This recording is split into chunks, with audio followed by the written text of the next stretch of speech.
കൈക്കുഞ്ഞുമായി ബസ്സിൽ സഞ്ചരിച്ച യുവതിയെ അപമാനിച്ചത് ചോദ്യം ചെയ്ത ഭർത്താവിന് ക്രൂരമർദ്ദനം. മംഗലത്ത് നട പുന്നത്തട്ടയിൽ സനു ജനാർദ്ദനാണ് മുഖത്തും നെറ്റിയിലും സാരമായി പരിക്കേറ്റത്. സനു മൂവാറ്റുപുഴ ജനറൽ ആശുപത്രിയിൽ ചികിത്സയിലാണ്. നെറ്റിയിൽ ആഴത്തിൽ മുറിവുണ്ട്.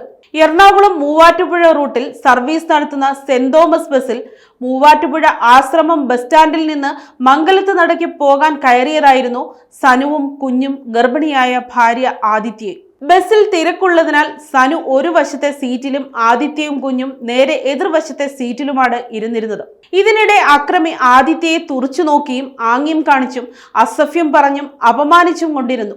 കുറച്ചു കഴിഞ്ഞ് കാര്യം മനസ്സിലാക്കിയ സനു ഇത് ചോദ്യം ചെയ്തു. അപ്പോഴേക്കും ബസ് കച്ചേരി താഴത്ത് എത്തിയിരുന്നു. തർക്കത്തിനിടെ അക്രമി കയ്യിലിരുന്ന ആയുധം ഉപയോഗിച്ച് സനുവിന്റെ മുഖത്തടിച്ചു. എന്നിട്ടും യാത്ര തുടർന്ന ബസ് നിർത്താൻ യാത്രക്കാർ ആവശ്യപ്പെട്ടു. ബസിന്റെ വേഗത കുറഞ്ഞതോടെ പ്രതി ചാടി രക്ഷപ്പെടുകയും ചെയ്തു. കച്ചേരിത്താഴം പാലം കഴിഞ്ഞ് നെഹ്റു പാർക്കിലാണ് ബസ് നിർത്തിയത്. ബസ്സുകാർ കാര്യത്തിൽ ഇടപെടാതെ രണ്ടറ്റം കൂട്ടിമുട്ടിക്കാൻ ഓടിപ്പോവുകയും ചെയ്തു. കൃത്യം നടന്ന ബസ് ഇന്നും സർവീസ് നടത്തുന്നുണ്ട്. ഇന്ന് ആ ബസ് മംഗലത്ത് നടയിൽ ജനങ്ങൾ തടയുകയും സംഘർഷമുണ്ടാവുകയും ചെയ്തു.